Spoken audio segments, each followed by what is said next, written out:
கிழக்கு நியூஸ் நேயர்களுக்கு வணக்கம். நான் பத்ரி சேஷாத்ரி. ஈரான் மீதான இஸ்ரேல் மற்றும் அமெரிக்காவின் தாக்குதல்கள் தொடர்ந்து கொண்டிருக்கின்றன. ஒவ்வொரு நாளைக்கும் ஒவ்வொரு புதிய பெரிய விஷயம் அங்கே நடக்குது. இப்போ ஓவர் த வீக்கெண்ட் நடந்த ஒரு முக்கியமான விஷயத்தை பற்றி மட்டும் நம்ம கையில் எடுத்துப்போம். அமெரிக்காவுடைய F-15 ரக விமானங்கள், ரொம்ப தரத்தில் உயர்வான விமானங்கள், அதில் F-15E அப்படிங்கிற ஒரு விமானம் ஈரான் மீது பறந்திருக்கும் பொழுது அது தாக்கப்படுகிறது. தாக்கி அதில் இருக்கக்கூடிய பைலட்ஸ் 2 பேர் அவங்க எஜெக்ட் பண்ணி வெளில விழுந்துடுறாங்க. இது ஈரானுடைய எல்லைக்குள்ளாக இருக்கிறது. உடனடியாக அமெரிக்கா இவர்களை எப்படியாவது வெளியே கொண்டு வந்து விட வேண்டும். ஏன்னா இவங்க மாட்டினாங்கன்னா இவர்கள் எப்படி நடத்தப்படுவார்கள் ஈரானிய படைகளால் அப்படிங்கிறது அவங்களுக்கு நன்றாக தெரியும். இதுக்கு ஒரு பெரிய ஹிஸ்ட்ரி இருக்குது. அந்த ஹிஸ்ட்ரிக்குள்ளே நம்ம போவோம் அடுத்து.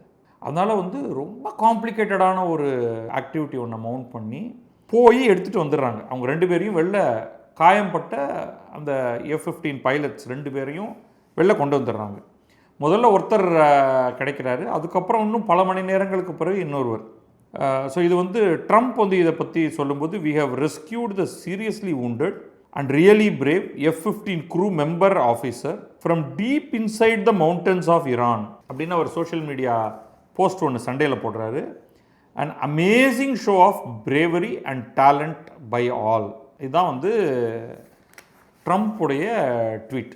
ஆனால் இது வரைக்கும் இருந்தால் அது வேறு விஷயம். அதுக்கப்புறமாக ட்ரம்ப் ஈஸ்டர் சண்டே அன்னைக்கு மிக மிக மிக மிக அசிங்கமான, எந்த ஒரு தேசத்தின் தலைவராக, அதுவும் ஆட்சி செய்து கொண்டிருக்கக்கூடிய ஒருவராக இருக்கிறவரும் போட்டிராத ஒன்றை, ஒரு தகவலை அவர் தன்னுடைய ட்ரூத் சோஷியல் வலைத்தளத்தில் போடுறாரு. அதை நான் உங்களுக்கு அப்படியே படிக்கிறேன். Tuesday will be power plant day and bridge day, all wrapped up in one in Iran. So Tuesday, நாளைக்கு, இன்றைக்கி நம்ம திங்கட்கிழமையில் இருக்கோம், மின் நிலையங்கள் மீது தாக்குதல் நடத்த போகிறோம். பிரிட்ஜஸ், பாலங்களை எல்லாம் தகர்க்க போகிறோம். ஏன்னா இது நாள் வரைக்குமான தாக்குதலில் அப்படிப்பட்ட அந்த சிவிலியன் இன்ஃப்ராஸ்ட்ரக்சர்னு சொல்லுவோம், அதன் மீதான தாக்குதல் நடக்கலை. there will be nothing like it அப்படின்னு சொல்லிட்டு அடுத்து அவர் என்ன சொல்கிறாருன்னா, open straight you crazy or you will be living in hell, just watch, price be to Allah. இதுதான் மெசேஜ். கெட்ட வார்த்தையை பயன்படுத்துறது, straight அப்படின்னு சொல்கிறது, you crazy அப்படின்னு சொல்கிறது, ஈரானியர்களை பார்த்து அவர் என்ன சொல்கிறாருன்னா, இப்பொழுது ஆட்சியில் இருக்கக்கூடியவர்களை தான் உடனடியாக ஹார்முஸ் நீரிணைப்பை, அதுதான் ஸ்ட்ரெயிட் அப்படின்னு அவர் சொல்கிறது நீரிணைப்பு, ஹார்முஸ் நீரிணைப்பை உடனடியாக திறந்து விடுங்கள், யூ கிரேசி அப்படிங்கிறாரு. இது அமெரிக்கன் வெர்ஷனுடைய அர்த்தம் பார்க்கக்கூடாது, திட்டு வார்த்தை அப்படின்னு மட்டும் வச்சுக்கணும். இது செய்யலைன்னா நான் உங்களுடைய பிரிட்ஜை தகர்ப்பேன், உங்களுடைய மின் நிலையங்களை உடைப்பேன், நீங்கள் நரகத்தில் வசிக்க வேண்டியிருக்கும், ஜஸ்ட் வாட்ச்னு அப்பர் கேஸில் போட்டுட்டு வேண்டுமென்றே மத ரீதியாக வம்புக்கு இழுக்கணுங்கிறதுக்காகவே பிரைஸ் பி டு அல்லாஹ், அல்லாவுக்கு தோத்திரம் வந்தனம் அப்படிங்கிற மாதிரி சொல்லிடுறேன் தன்னுடைய இதில் எழுதியிருக்காரு. இது முதல்ல இது ஃபேக்கா, என்னப்பா இப்படியெல்லாம் எழுதியிருக்காரு, இது யாராவது ஸ்க்ரீன்ஷாட்டை ஃபேக் எடுத்து ஏஐ போட்டு பண்ணிட்டாங்களா அப்படின்னு பார்த்தா இல்லை, அவருடைய தளத்தில் இருக்குது. சரி, அதுக்கப்புறம் யாராவது அவர்கிட்ட சார் இது இந்த மாதிரி பண்ணுறது டிப்ளமசிக்குள்ளே வராது, அதனால் கொஞ்சம் தயவு செஞ்சு அதை கொஞ்சம் டிலீட் பண்ணி விட்டுருங்க அப்படின்னு யாராவது அவர்கிட்ட சொல்லியிருக்காங்களா அப்படின்னா அந்த மாதிரியும் இல்லை. இதை எப்படி எடுத்துக்கிறது? ஈரான் உடனே அதுக்கு ஒரு பதிலடி ஒன்று கொடுத்துருக்கு. எங்கே? சண்டையில் இல்லை, எக்ஸ் வலைத்தளங்களில் தான் இதெல்லாம் நடந்துகிட்ருக்கு. History repeats it self, operation eagle கிளா, a historic US military failure in Iran's Tabas Desert, April 24, 1980. அவ்வளோதான். அவங்க ஒரு படம் போட்டு அதில் போட்டிருக்காங்க. இதுக்கு என்ன மாதிரி இதை புரிஞ்சுக்கணும் அப்படின்னா, உங்களுக்கு கொஞ்சம் பின்னோக்கி நீங்கள் போகணும். 1978 ஒரு பெரிய புரட்சி நடக்குது. ஈரான் ஆட்சியாளராக இருக்கக்கூடிய ஷா துரத்தப்படுகிறார். இப்போ அவர் இறந்து போயிட்டார். அவருடைய மகன் இப்பொழுது உயிருடன் இருக்கிறார், அமெரிக்காவில் இருக்கிறார். அவர் ஒரு வாய்ப்பாக இதை பார்த்துட்டு இருக்காரு. இந்த இப்போ ஆட்சியில் இருக்கக்கூடிய ஈரான் அரசு கவிழ்ந்ததென்றால் தான் அங்கே வர முடியுமான்னு பார்த்துட்டு இருக்காரு. ஆனால் இப்போ அவருடைய தந்தை துரத்தப்பட்டு அவர் எவென்ச்சுவலி அமெரிக்காவில் போய் செட்டில் ஆகிறார். அந்த சமயத்தில் அயத்தொல்லா கொமேனி, இப்போ சமீபத்தில் கொல்லப்பட்ட அலி காமினி அல்ல, அவருடைய குருவாக இருந்த அயத்தொல்லா கொமேனி, அவர் பிரான்ஸில் இருக்கார், நாடு கடத்தப்பட்டு இருக்கார். அவர் அங்கிருந்து ஈரானுக்கு வந்து ஆட்சியை கைப்பற்றுறாரு. அப்போ இந்த புரட்சிகர மாணவர்கள் அப்படிங்கிறவங்க அமெரிக்கன் எம்பசியை சூடுறாங்க. சில வாரங்கள் கழித்து நடப்பது, சில மாதங்கள் கழித்து நடப்பது. சூழ்ந்து கிட்டத்தட்ட 400 நாட்களுக்கு மேல் அங்கே இருக்கக்கூடிய அமெரிக்கர்களை சிறை வைக்கிறார்கள்.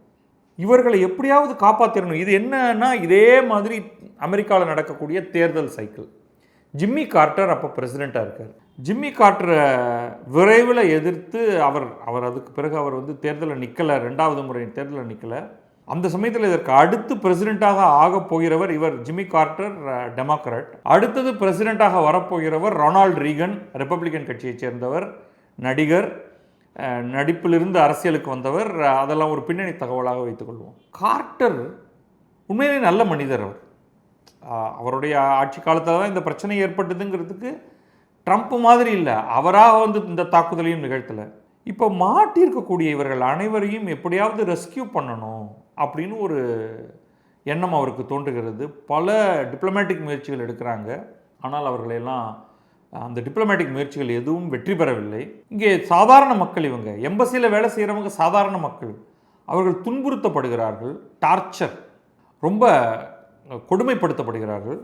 ஸோ அவர் எப்படியாவது இதை பண்ணிடணுன்னா ஒரு மிலிட்ரி டீமை அசம்பிள் பண்ணுறாங்க.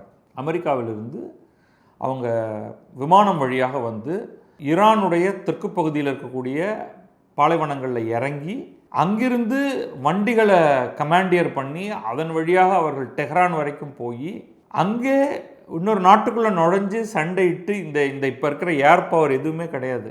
அங்கே இருக்கக்கூடிய அந்த எம்பசியிலிருந்து பிணையில் இருப்பவர்கள் அனைவரையும் விடுவித்து அங்கிருந்து மீண்டும் அவர்கள் பக்கத்தில் ஒரு லொக்கேஷனுக்கு வந்து அங்கே இவர்களை பாதுகாக்க வர வேண்டிய விமானம் வரும், அதில் ஏறி தப்பிச்சு வரணும். இதுதான் நடக்கணும். திட்டமெல்லாம் சூப்பர் திட்டம். ஆனால் அது நிறைவேறலை. என்னென்னலாம் தப்பாக போகணுமோ வரிசையாக எல்லாம் தப்பாக போச்சு. ஒரு விமானம் வந்து இறங்கும் பொழுதே அது இம்மொபிலைஸ் ஆயிடுச்சு, விழுந்துருச்சு. அந்த விமானத்தை அவங்க வந்து வெடி வச்சு தகர்க்கிறாங்க. அது தீ பரவி அவங்க மற்ற உருப்படியாக இருக்கிற விமானத்தையும் அது வந்து அழிச்சிருது. ஸோ எஃபெக்டிவ்லி அவங்க மாட்டி அங்கிருந்து தப்பிச்சு வரத்துக்கு போதும் அப்படின்னு ஆகி கடைசியாக அதெல்லாம் வந்து ஈரானுக்கு தெரிய, ஈரானுடைய ஃபோர்ஸஸ் அங்கே வர, இப்படி ஏகப்பட்ட பிரச்சனை. இதற்கு பிறகும் வந்து அந்த எம்பசியில் மாட்டினவங்க யாரையும் அவங்களால காப்பாற்ற முடியல. அதுதான் இவங்க குறிப்பிடுறாரு. ஹிஸ்டாரிக் யார் இந்த ஈரான் எம்பசி எக்ஸ்போஸ்டில் historic US military failure in Iran's Tabas desert April 24, 1980 அப்படின்ட்டு. இந்த மீன் டைம் வந்து அது இதெல்லாம் வந்து முந்தைய வரலாறு, இன்றைய நிகழ்வுகள் எல்லாத்தையும் அப்படியே வச்சுப்போம். White house spokesperson Karoline Leavitt அப்படிங்கிறவங்க வந்து யூஎஸ் ட்ரூப்ஸ் எல்லாம் பாராட்டி I am proud of American troops அப்படின்னு அவங்க போடுறாங்க. உடனே ஈரான் எம்பசி அதுக்கு பதில் சொல்லுது, yes, proud of killing the children of Minab school, proud of attacking hospitals and universities, proud of supporting Israel's genocide in Gaza, proud of the Epstein case, dear users please feel free to tell Karoline what else to add அப்படின்னு. அது வந்து நான் பெருமை கொள்கிறேன் அப்படின்னு போட்டதுக்கு, ஆமாம், எங்கள் ஊரில் உள்ள ஒரு குழந்தைகள் படிக்கக்கூடிய பள்ளிக்கூடத்தில் இந்த போர் ஆரம்பித்த முதல் 2 நாளைக்குள்ளேயே தவறாக மிலிட்ரி கேம்ப் என்று மார்க் பண்ணியிருந்த ஒரு இடம் மேப்பில் ஒரு தவறு, பழைய மேப்பு, அங்கே ஒரு மிலிட்ரி தளம் இருந்திருக்கு. ஆனால் அதற்கு பிறகு அது ஒரு பள்ளிக்கூடமாக மாறி இருக்கு. அதை தெரிந்து கொள்ளாத அமெரிக்கா அங்கே வந்து குண்டுகளை வீசி தாக்கி 160க்கும் மேற்பட்ட குழந்தைகள், பள்ளி குழந்தைகள் கொல்லப்பட்டார்கள் முதல் நாள். இந்த February 28 அன்னைக்கு, என்றைக்கு இந்த அட்டாக் நடக்க ஆரம்பிச்சதோ, என்றைக்கு அயத்தொல்லா அலி காமினி கொல்லப்பட்டாரோ அன்றைக்கே 160க்கும் மேற்பட்ட குழந்தைகள் ஒரு பள்ளிக்கூடத்தில் கொல்லப்பட்டனர். ஸோ ஆம், நாங்கள் பெருமை கொள்கிறோம். பள்ளிக்கூடத்தில் குழந்தைகளை கொன்றதற்காக ஆம், நாங்கள் பெருமை கொள்கிறோம். மருத்துவமனைகளையும் பல்கலைக்கழகங்களையும் தாக்கியதற்காக எங்களுக்கு மிகுந்த பெருமையாக இருக்கிறது. இஸ்ரேல் காசாவில் எண்ணற்ற மக்களை கொலை செய்ததை அதற்கு ஆதரவு தருவதற்காக அப்படின்னு. அப்புறம் எப்ஸ்டீன் கேஸ், என்னெல்லாம் பண்ணால் அமெரிக்கா வந்து கோபமடையும் அப்படிங்கிறதாக பார்த்து அதெல்லாம் போட்டு பண்ணியிருக்காங்க. இந்த ஸ்ட்ரெய்ட் ஆஃப் ஹார்முஸ் பிரச்சனை வந்து இந்த ஹார்முஸ் நீரிணைப்பை திறப்பதுங்கிறது சாதாரண பிரச்சனையாக இருக்க போகிறதில்ல. இப்போ ஃபார்மலைஸே பண்ணுற நிலைமைக்கு வந்துருச்சு ஈரான். கப்பலுக்கு தலா $2 மில்லியன் வசூலிக்கணும் அப்படிங்கிற ஒரு முடிவுக்கு அவங்க வந்துட்டாங்க. அதை பற்றி அவங்க வந்து நிறையா அதை பற்றி பேசிகிட்டு இருக்காங்க. இந்த தாக்குதல்கள் இவர் மிரட்டியிருக்கார் இல்லையா ட்ரம்ப்பு, செவ்வாய்க்கிழமை உங்களுக்கு காலிடா, நீங்கள் நரகத்துக்கு தான் போக போகிறீங்க, ஸ்ட்ரெயிட்டை ஓப்பன் பண்ணு உடனடியாக அப்படின்லாம் கெட்ட வார்த்தைகள் எல்லாத்தையும் பேசிட்டு. ஆனால் ஈரானில் மக்கள் என்ன பண்ணுறாங்க, அவங்களுக்கு வந்து யாரை திட்டினாலும் பிரச்சனை தான். அவங்க தங்களுடைய ஆட்சியை பற்றி பேசவே முடியாது. ஸோ அவங்க மாட்டுக்கு சரி இதுதான் நம்ம நிலைமை அப்படின்னு சொல்லிட்டு அதுலேயே அவங்க வந்து பண்ணக்கூடிய கொண்டாட்டங்களை எல்லாம் பண்ணிக்கிறாங்க, பார்க்க போகிறாங்க, தெருவில் நடக்கிறாங்க. இயல்பு வாழ்க்கைன்னு அங்கே ஒன்றுமே சொல்கிறதுக்கு இல்லை. இருந்தாலும் அவர்கள் வந்து தங்களால் என்ன பண்ண முடியுமோ அதை பண்ணிகிட்ருக்காங்க, பட்டம் விடுறாங்க, எல்லாம் அவங்க பண்ணுறதை பண்ணிட்டு தான் இருக்காங்க. இப்போ நாளைக்கு என்ன நடக்கும், இவர் நிஜமாகவே சொன்னபடி செய்வாரா அப்படிங்கிறது வந்து பெரிய ரிஸ்க் தான். ஏன்னா ஒரு த்ரெட் ஏற்கனவே ஈரான் சொல்லிருச்சு, நீ என்னுடைய மின் நிலையங்களை தகர்த்தால் நான் என்னால் ஒன்றும் பண்ண முடியாது, ஆனால் சுற்றி இருக்கக்கூடிய அனைத்து நாடுகள், உன்னுடைய நேச நாடுகள், ஐக்கிய அரபு அமீரகம், Saudi Arabia, Qatar, Kuwait, Bahrain, Oman, அதில் இருக்கக்கூடிய மின் நிலையங்களை அடிப்பேன். நீ என்னுடைய பிரிட்ஜை அடித்தேன்னா நான் அங்கே போய் பிரிட்ஜை அடிப்பேன். அப்படி பிரிட்ஜ் ஏதாவது இருந்ததுன்னா, அதுதான் ஆறுகள்லாம் ரொம்ப குறைச்சி ஆல்மோஸ்ட் 0 தானே, அதனால் நீ என்ன தாக்கினா நான் உன்னை தாக்குவேன் அப்படிங்கிற மாதிரி இவங்க சொல்லியிருக்காங்க. இந்த சிவிலியன் இன்ஃப்ராஸ்ட்ரக்சர் தாக்கப்பட்டால் கல்ஃப் நாடுகள் வந்து என்ன பண்ணும் அப்படின்னு தெரியாது. இது மேலே மேலே மேலே மேலே போகிற மாதிரியான ஒரு பிரச்சனையாக மட்டும்தான் இருக்குது. ஈரான் தொடர்ந்து சின்ன சின்ன தாக்குதல்களை செஞ்சுக்கிட்டே தான் இருக்குது. ஆனால் இன்னொரு இடத்துல மிகப்பெரிய தாக்குதல் நடந்துகிட்டு இருக்குது. இதெல்லாம் நடந்து கொண்டு இருக்கும் பொழுதே நமக்கு என்ன தோணுதுன்னா, இஸ்ரேல் அமெரிக்காவை ஈரான் மீது தாக்குதலுக்கு கூடவா, நான் போய் அவனை அடிக்க போகிறேன்டா, நீ கூடவா அப்படின்ற அழைத்து கொண்டு சென்றதே இதற்காகத்தான். என்னென்னா, அமெரிக்காவை ஈரானில் நல்லா கோத்து விட்டுட்டு அவங்க போய் லெபனானில் ஹிஸ்புல்லாவை அழிப்பதற்கான அனைத்து செயல்களையும் ஈடுபடலாம், யாரும் அவங்கள தடுக்க முடியாது. உலக நாடுகள் எல்லாம் ஈரானை பார்த்து கொண்டிருக்கும் பொழுது சத்தமே போடாமல் நாம் லெபனானில் காரியங்களை சாதித்து கொள்ளலாம்னு. லெபனானில் பார்த்திங்கன்னா தொடர்ச்சியாக மக்கள் இறந்து கொண்டே இருக்கிறார்கள். நேற்றுக்கு வந்து இஸ்ரேலி ஸ்ட்ரைக் ஒரு 2 இடத்துல நடந்ததில் வந்து 4 பேர் ஒரு இடத்துல கொல்லப்பட்டிருக்காங்க. கிட்டத்தட்ட 15 பேர் நேற்றைக்கு மட்டுமே அங்கே கொல்லப்பட்டிருக்கிறார்கள் லெபனானில். இந்த meantime Iranian foreign minister Abbas அராக்சிங்கிறவர் என்ன சொல்கிறாருன்னா, தொடர்ந்து அமெரிக்காவும் இஸ்ரேலும் புஷேர் அப்படிங்கிற இடத்துல இருக்கக்கூடிய அணு நிலையம், அது அணு மின் நிலையம் அப்படின்னு இப்போதைக்கு வச்சுப்போம், அணு சுத்திகரிப்பு நிலையம்னு வச்சுப்போம், யுரேனியம் சுத்திகரிப்பெல்லாம் நடந்து கொண்டிருக்கக்கூடிய ஒரு இடம். இது வந்து அவர்களுடைய ஈரானுடைய சதர்ன் கோஸ்ட்டில் இருக்குது. நீங்கள் அதை தொடர்ந்து அடிச்சிங்கன்னா அதனால் எங்களுக்கு பிரச்சனை இல்லை, முழுக்க முழுக்க பிரச்சனை யாருக்குன்னா வளைகுடா நாடுகளுக்கு தான் பிரச்சனை. ஏன்னா அது எங்களுடைய தெற்கு பகுதியில் இருக்குது. டெஹ்ரான், எங்களுடைய தலைநகரம் டெஹ்ரான் வந்து ரொம்ப தள்ளி இருக்குது. இதுலேருந்து ரேடியோ ஆக்டிவிட்டி கதிர்வீச்சு, அணு கதிர்வீச்சு வந்ததுன்னா அதனால் பாதிக்கப்பட போகிறது யார் அப்படின்னா குவைத், பஹ்ரைன், கத்தார். ஏன்னா இந்த 3 நாடுகள் தான் புஷேருக்கு ரொம்ப பக்கத்தில் இருக்குது, ரொம்ப ரொம்ப க்ளோஸாக இருக்கிற இந்த பகுதிகள் தான் அதிகமாக பாதிக்கப்படும்னு. இதுதான் லாஸ்ட் பிரச்சனை நமக்கு வேண்டியது, ஒரு அணு ஆயுத கதிர்வீச்சு பரவல். அது வந்து எண்ணற்ற மக்களை வந்து அது மிக மோசமாக அது தாக்கி கொள்ளக்கூடியது. அந்த அளவுக்கு போயிடுமா, போகாமல் இருக்கிறது நல்லது அப்படின்னு பார்ப்போம். பிரச்சனை இவ்வளோ தூரத்தில் இருக்குது. இது வந்து இதை தாண்டி அமெரிக்கா இப்பொழுது ஈரானுக்குள்ளே தரை மார்க்கமாக போய் தாக்குதலில் ஈடுபடும் அப்படின்னு நான் நினைக்கல. இதோ அவங்க வந்து ஒரு ட்ரூப்ஸ் அதிகப்படுத்தியிருக்காங்க. மாறி மாறி பேசுகிறாரு ட்ரம்ப்பு. திடீர்னு வந்து நான் உள்ளே இறங்கி அடிப்பேங்கிறாரு, இன்னொரு பக்கம் வந்து நான் பாம் பண்ணுவேங்கிறாரு, இன்னொரு பக்கம் நான் வந்து 2-3 வாரத்தில் நான் கிளம்பி வீட்டுக்கு வந்துடுவேன் அப்படிங்கிறாரு. நான் கிளம்பி வீட்டுக்கு வந்துடுவேன், ஹார்முஸ் நீரிணைப்பை திறந்து வச்சுக்க வேண்டியது இன்னொருத்தவங்களோட பொறுப்பு, ஃப்ரான்ஸ் பண்ணிக்கட்டும், சீனா பண்ணிக்கட்டும், எனக்கு என்ன இதில் என்ன தலையெழுத்தா எனக்கு அப்படிங்கிறாரு.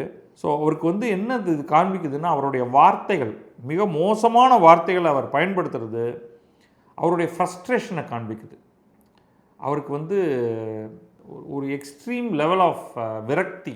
என்னடா இவங்க என்ன அடித்தாலும் இவங்களை வந்து மண்டியிட வைக்க முடியல அப்படின்ட்டு. இதில் ஈரான் இயங்கும் மெத்தடாலஜி வந்து அவருக்கு புரியலை. அது புரியாமல் தான் அவர் வந்து இந்த போரில் இறங்கிட்டாரு அப்படின்னு தான் தோணுது. அவர்கள் வந்து உயிரே போனாலும் பரவாயில்லை என்று போராடக்கூடிய இந்த மார்ட்டிர்டம் அப்படின்னு சொல்லுவோம். எனக்கு வந்து உயிர் முக்கியம் அல்ல, செத்தால் எனக்கு அதனால் வந்து ஒரு மிகப்பெரிய மரியாதையும் மேலுலகத்தில் எனக்கு சொர்க்கமும் கிடைக்கும் என்று நினைக்கும் ஒருவரை போய் நீங்கள் எப்படி அவங்களோட சண்டை போடுவீங்க? பொதுவாக மற்ற நாடுகள்லாம் என்ன பண்ணணும்னா, நீங்கள் ரொம்ப அடிக்கிறீங்கன்னா அவங்களால தாங்கிக்க முடியலன்னா அவங்க வந்து சரண்டர் பண்ணிவிடுவாங்க. ஐயா போதும் என்னை விட்டுருங்க நீங்கள் அப்படின்ட்டு. ஆனால் இங்கே நடக்கிறதே வேறு. இங்கே வந்து ஒரு கட்டத்துக்கு மேலே நீங்கள் மக்களையும் அடிக்க முடியாது, மிலிட்ரி டார்கெட்ஸை இவ்வளோ தான் அடிக்க முடியும். மக்கள் பாவம், மக்களுக்கு உதவி செய்ய போகிறேன், இந்த மக்களிடமிருந்து இந்த அரசை ஒழித்து மக்களுக்கே இந்த நாட்டை திரும்ப கொடுக்க போகிறேன் அப்படின்லாம் சொல்லிட்டு தான் களத்தில் இறங்கினார் ட்ரம்ப்பு. ஆனால் இப்போ வந்து சிவிலியன் இன்ஃப்ராஸ்ட்ரக்சரெல்லாம் அழிக்க போகிறேன் அப்படின்னு அவர் சொன்னார்னா, இதுக்காகலாம் பயந்து கொண்டு ஈரான் தன்னுடைய நாட்டை அப்படியே அமெரிக்காவிடம் ஒப்படைக்காது. அதுதான் இவருக்கு அந்த விரக்தியை ஏற்படுத்துது, கோபத்தை ஏற்படுத்துது. வார்த்தைகள் மிக அசிங்கமாக போகின்றன. ஒரு பிரசிடெண்ட், அமெரிக்கன் பிரசிடெண்ட்டுடைய தரம் என்பதிலிருந்து அது ரொம்ப தாழ்ந்து போகிறது. வாய் வார்த்தையாக தாழ்ந்திருந்தால் கூட பரவாயில்லை என்று சொல்லும் அளவுக்கு அடிதடி மேலும் முற்றிவிடாமல் இருக்க வேண்டும் என்பதுதான் நம்முடைய விருப்பம். பட் என்ன நடக்க போகுது அப்படின்னு தெரியல.